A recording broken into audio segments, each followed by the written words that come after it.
دی امت ته د رمضان المبارک د شرافت او د عظمت په وجه باندې 15 خصوصي سيزونه ورکړل شوي دي. حدیث مبارک کې راځي نبی مهربان صلی الله علیه وسلم فرمایي وی زما امت ته په رمضان المبارک کې د دې شرافت په وجه 15 داسې خاص سيزونه ورکړل شوي دي چې هغه مخکې یو امت ته هم نو ورکړل شوي. اب 15 سيزونه هغه کې اول نمبر دا دی چې د روزدار د خلی چې کوم بوی دي کوم چې د اولګي د وجه نه پیدا شوی وي د الله تعالی ته د مشکو د بوی نه هم زیات خوښ دی. دغه د انسان د خلینه چې کوم بوی زی د مشکو د بوی نم الله پاک ته ډیر خوښ دی.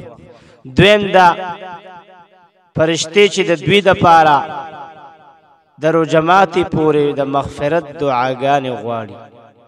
او دریم الله تعالی د دوی د پاره په هر ورځ کې جنت خیسته کیږي، روزانه ورله جنت خیسته کیږي.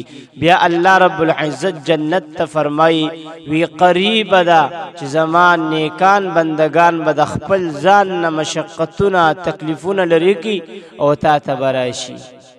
سلورم دا چې پدې کې سرکشه شیطانان تړل شي وي نو هغه ګناهونو طرف ته انسان نشي رسیدي کوم ګناهونو طرف ته چې دوی په نورم میاشتو کې رسیدي شي. او پنځم دا چې په اخري شپه روزدار ته الله پاک بخنه کوي، په اخري شپه کې بخنه کیږي. حضرات صحابه کرام عرض چې آیا دا د ليله القدر شپه ده چې الله پاک په مسلمانانو ته بخنه کوي چې پدې کې بدوی ته بخنه کولی شي نو دا ليله القدر شپه وي؟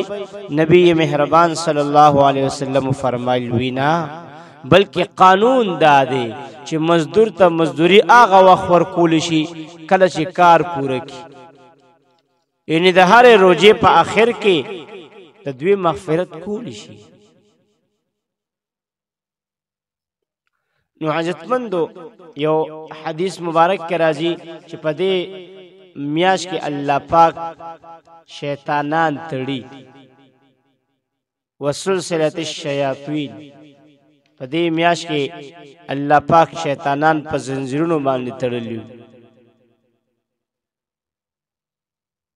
نو عزتمندو د شیطانانو تړلو کنایا او مطلب د دینه دا دی چې سرکشه شیطانان د په زنجیرونو کې اترلی شي او د دوی نه هغه قوت ختم کی د کم په وجه چې دوی مسلمانان دوکا کول. شیطانان او پیریان په تړلو کې حکمت هم دا دی چې دوی روزدارو په زړونو باندې وسوسې وانه چي د روزدار په زړه کې غلط خیالات وسوسې دا وروانه چي او گناهونو طرف ته رونه بری.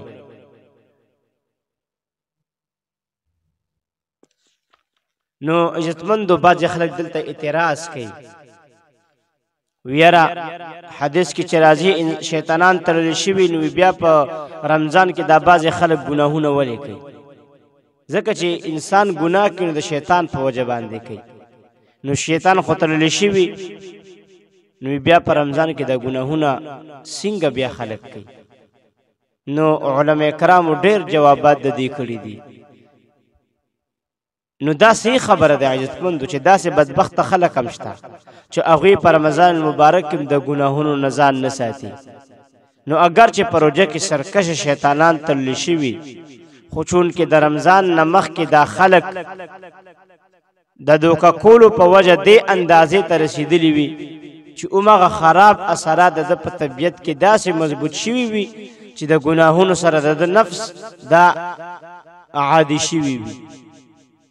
نو اوس چې په رمضان کې دا خلک ګناهونه کوي نو دا د اومغه زوړ خراب عادت نه مجبوري ځکه دې په کوجه کې عادت وي د ګناهونو کولو. نو دومره ګناهونو باندې د ځان عادت کړی وي چې د په طبیعت کې عمدقه خراب اثرات پراته وي نو چې بیا روزه راشي نو دې د هغې نه ځان نشي ساتلی.